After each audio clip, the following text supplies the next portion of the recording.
মনে হচ্ছিল যেন আটটু দেখি সিরিজটা, আটটু হলে যেন ভালো হতো।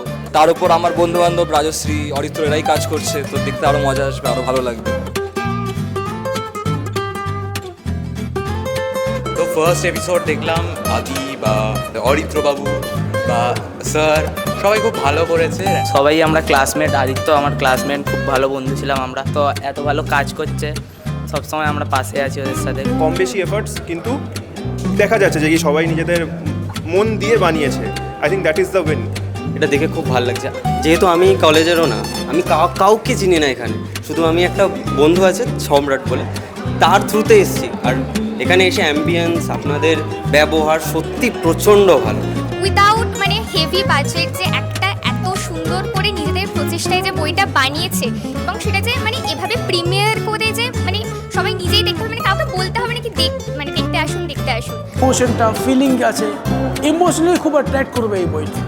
কটা 20s ছেলেমেয়েরা মিলে বানিয়েছে, যারা খুব ফাটিয়ে এফোর্ট দিয়ে কাজ করেছে। ভালো খারাপ সব পরের কথা, আমার তো পার্সোনালি খুবই ভালো লেগেছে।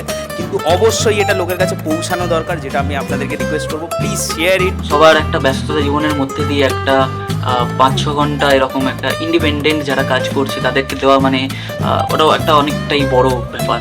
So thank you so much যারা এসেছো, ইভেন তারাও যারা আসার চেষ্টা করেছো কিন্তু পারোনি। শোকে কোনো ব্যাপার না, কারণ এরা তো যদিও সবই শুরু, কারণ এরপরে আবার আমরা কোনো গল্প নিয়ে আসবো, তখন সেটার প্রিমিয়ার হবে, অ্যান্ড তখন কিন্তু সবাইকে আসতে হবে।